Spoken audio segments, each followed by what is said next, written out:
नमस्कार, लाख टके की बात में आप सभी का स्वागत। मैं हूं आपके साथ अजय वत्स और शुरुआत बड़ी खबर के साथ। योगी सरकार ने ओलंपिक विजेताओं के लिए बड़ा ऐलान किया है। सरकार गोल्ड मेडल जीतने वाले नीरज चोपड़ा को 2 करोड़ रुपए देगी। सिल्वर जीतने वाले रवि दहिया और मीराबाई चानू को 1.5 करोड़ रुपए। इसके अलावा ब्रॉन्ज मेडल जीतने वाली पुरुष हॉकी टीम, बैडमिंटन खिलाड़ी पीवी सिंधु, लवलीना और बजरंग पुनिया को 1-1 करोड़ रुपए दिए जाएंगे।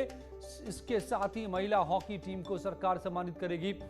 टीम के हर सदस्य को 50-50 लाख रुपए देगी।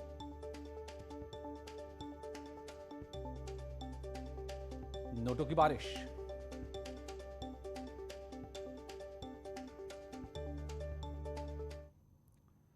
सीएम योगी वाराणसी के दौरे पर हैं। इस दौरान सीएम योगी ने हॉकी खिलाड़ी ललित उपाध्याय से भी मुलाकात की।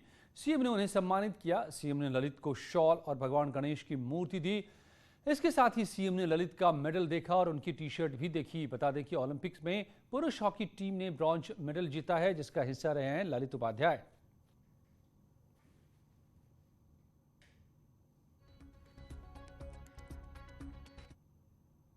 और संसद का मॉनसून सत्र आखिरकार हंगामे की भेंट चढ़ गया। लोकसभा में 21% और राज्यसभा में 29% ही कामकाज हो पाया।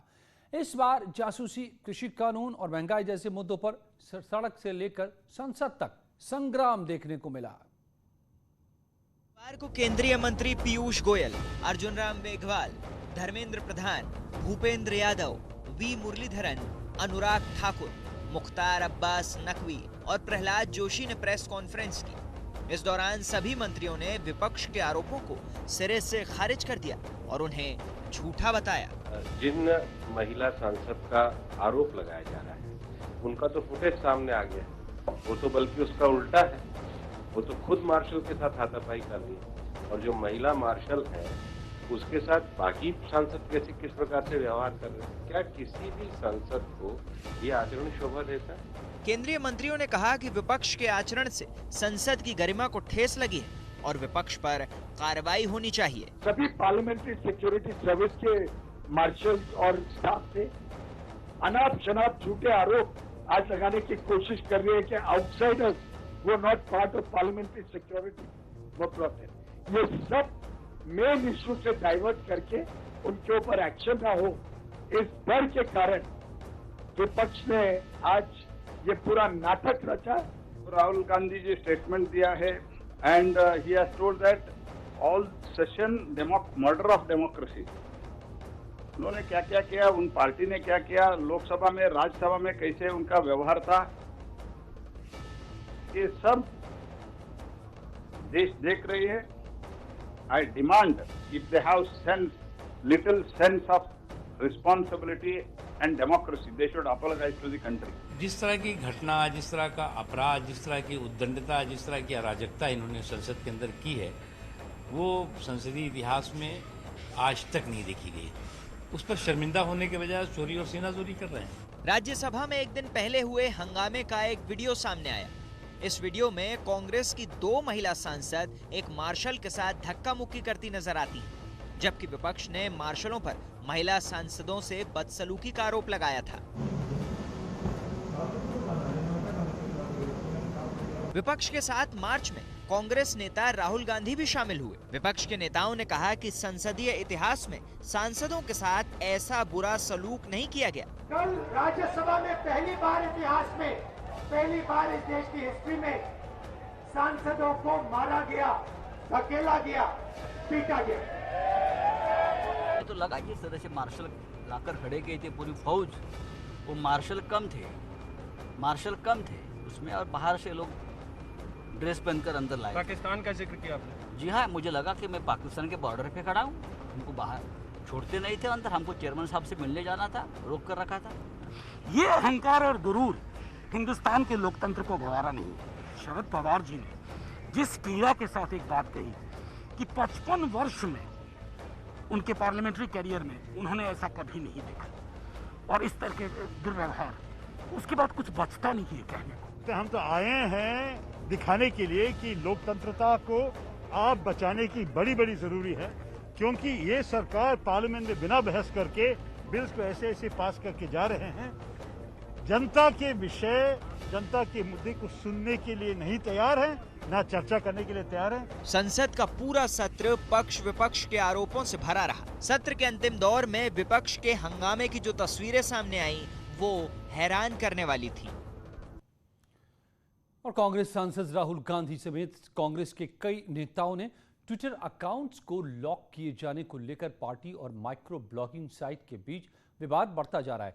दिल्ली में बच्ची से रेप और मर्डर के मामले में परिवारजनों की तस्वीर ट्वीट किए जाने की वजह से ट्विटर ने कांग्रेसी नेताओं के अकाउंट्स को लॉक कर दिया है। सरकार के खिलाफ सड़कों पर प्रदर्शन की तैयारी कर चुके नेताओं को जब कांग्रेस पार्टी के आधिकारिक ट्विटर हैंडल के लॉक होने की जानकारी मिली तो दिल्ली प्रदेश महिला कांग्रेस के कार्यकर्ताओं के हाथ में एक और पोस्टर आ गया। नारेबाजी करते हुए संसद की तरफ बढ़ रही महिला कार्यकर्ताओं ने इसे ट्विटर और सरकार की मिलीभगत तो बताया ही, साथ ही विपक्ष की आवाज बंद करने की साजिश कहा। रोज यौन शोषण की समस्या सामने आती है, दलितों की जो है बार बार आवाज बंद की जाती है।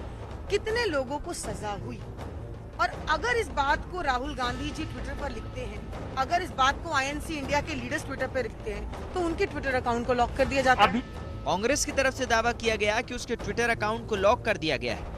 हालांकि सोशल नेटवर्किंग साइट ने इसकी वजह ट्विटर के नियमों का उल्लंघन बताया। ट्विटर की तरफ से कहा गया कि निजी जानकारी डालने की वजह से ऐसा किया गया। एक आधिकारिक बयान में ट्विटर की तरफ से कहा गया कि इस मामले को लेकर एनसीपीसीआर ने अलर्ट किया था, क्योंकि फोटो में पीड़ित बच्ची के परिजनों की पहचान हो रही थी। इसी वजह से नियमों के मुताबिक कार्रवाई की गई। इसके जवाब में कांग्रेस की तरफ से कहा गया कि ट्विटर को चुनौती देने की वजह से उनका अकाउंट बंद कर दिया गया, लेकिन इंसाफ और सच के लिए संघर्ष में उनकी राह कोई नहीं रोक सकता। लेकिन कांग्रेस ने सोशल मीडिया पर ही इस रोक पर जंग छेड़ दी। इसके बाद तो हैशटैग मैं भी राहुल से शुरू हुई ये लड़ाई बीजेपी फियर्स राहुल गांधी तक पहुंच गई और यूथ कांग्रेस से लेकर इसके कई नेता लॉक किए गए तमाम अकाउंट्स को खोलने की मांग करते देखे। कांग्रेस ने इसे सरकार का पाखंड तो बताया ही, साथ ही ट्विटर पर बीजेपी के संगठन की तरह काम करने का आरोप मढ़ा। ट्विटर के खिलाफ चल रही इस जंग के बीच पार्टी के कुछ बड़े नेताओं के भी अकाउंट लॉक होने की खबरें आने लगी। इसमें रणदीप सुरजेवाला, मणिकम टैगोर, सुष्मिता देव, अजय माखन और बाला साहब थोरात भी बताए गए। मैं समर्थन कर रहा था राहुल जी के विचारों का, मेरा भी अकाउंट लॉक कर दिया है। ये तो चल रहा है जो वो लोकशाही के खिलाफ है। विचार स्वातंत्र्य हमारा है, हमारे कॉन्स्टिट्यूशन ने हमें दिया है, वो विचार स्वातंत्र्य आबादित रखना हमारी जिम्मेदारी है। इसलिए ये ट्विटर का अकाउंट हैक किया, ट्विटर का तो दोष है ही, लेकिन इसमें ज़्यादा दोष भारतीय जनता पक्ष और सेंट्रल गवर्नमेंट का है। तो वो दबाव कर रहा है ट्विटर पर कि अकाउंट लॉक करो। ट्विटर के एक्शन पर कांग्रेस ने बीजेपी और केंद्र सरकार पर उंगली उठाई तो बीजेपी ने इसे कानून के मुताबिक उठाया गया कदम करार दिया। दरअसल किसी भी रेप विक्टिम या उसकी फैमिली की पहचान को सार्वजनिक करने पर कानूनी पाबंदी है इस देश में, लेकिन ऐसा ही किया था कांग्रेस नेताओं ने, इसीलिए ट्विटर ने इन अकाउंट्स को लॉक किया है। मगर इस पर अब राजनीति शुरू हो गई है। उत्तराखंड कांग्रेस के प्रदेश ऑफिस में आज जो हुआ उसने नेताओं और पत्रकारों को हैरान कर दिया। जब फरीदाबाद से आए कांग्रेस विधायक नीरज शर्मा को करनी तो प्रेस कॉन्फ्रेंस थी, लेकिन वो राम कथा करने लगे और दोबारा बुलाने की बात भी कह गए।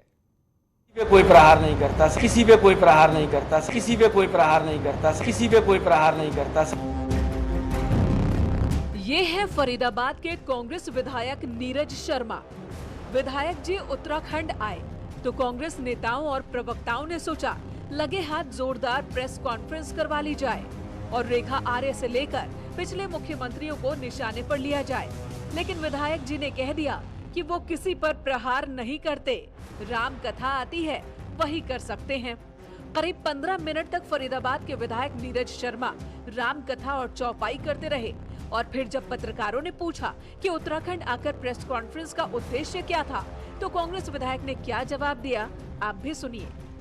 मुख्य उद्देश्य साहब आप सबके दर्शन हो गए, तीज की बधाई हो गई और मैं जहाँ भी जाता हूँ अपने कांग्रेस पार्टी के दफ्तर में जरूर जाता हूँ। मेरी राम कथा आपको पसंद आई तो साहब बहुत अच्छी बात है, दोबारा बुला लेना। नहीं पसंद आए तो तुलसीदास जी लिख के गए हैं, जाकी रही भावना जैसी, प्रभु मुहूर्त दिन देखी जैसी। कांग्रेस के मंच पर बैठे प्रवक्ता और नेताओं के सामने राम कथा सुनने के अलावा कोई चारा नहीं था। हालांकि कथा में उन्होंने कहा कि कांग्रेस उत्तराखंड में अंगद के पैर जैसी सरकार देगी। वहीं ये भी बता दिया कि वो कैबिनेट मंत्री सतपाल महाराज से भी मिले। भाजपा के लोगों तक पहुंचे, उनसे तो हमारा इंटरेक्शन नहीं है। हालांकि सतपाल महाराज जी से मैं जरूर मिल के आया हूँ, धर्मगुरु हैं वो। कि भाजपा तक ये बात पहुंचे रामचरितमानस की कि ये बार बार मुख्यमंत्री बदलने से इस उत्तराखंड राज्य का बदलाव नहीं होगा। सद्बुद्धि आए, इनको सद्बुद्धि आए। राज जनता को कैसा चाहिए? अंगद के पैर की तरह मजबूत। उत्तराखंड कांग्रेस के नेता और प्रवक्ता सरकार पर इस बार खुद हमला न करने के बजाय हरियाणा के विधायक से हमला करवाना चाहते थे, लेकिन विधायक जी ने हमला करने के बजाय राम कथा करके कांग्रेस को ही मुश्किल में डाल दिया। न्यूज़ 18 के लिए देहरादून से सुनील नवप्रभात के साथ दीपांकर भट्ट की रिपोर्ट। लौटकर आते हैं कुछ ही पलों में दिन की और अहम खबरों के साथ।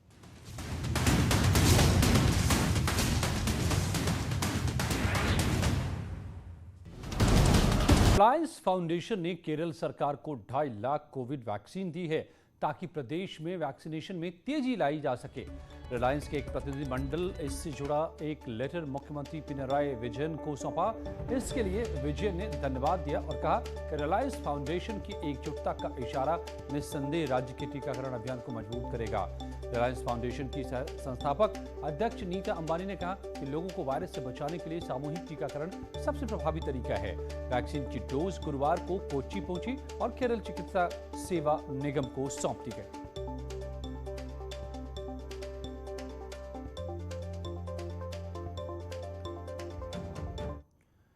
और यूपी के मुख्यमंत्री योगी लगातार एक्शन में हैं। सीएम ने आज वाराणसी जाकर बाढ़ की स्थिति को समझा। सीएम ने खुद एनडीआरएफ की बोट पर सवार होकर वरुणा और गंगा नदी के कहर को देखा। सीएम ने पूरी स्थिति का आकलन भी किया और उसके बाद राहत शिविर में जाकर लोगों से बात की और उन्हें राहत सामग्री बांटी। सीएम ने लोगों को हर संभव मदद का भरोसा दिया। इसके बाद सीएम ने अधिकारियों के साथ बैठक भी की और किस तरह से राहत बचाव कार्य चलता है, लोगों तक राहत कैसे पहुंचानी है, इसको लेकर जरूरी दिशा निर्देश भी दिए।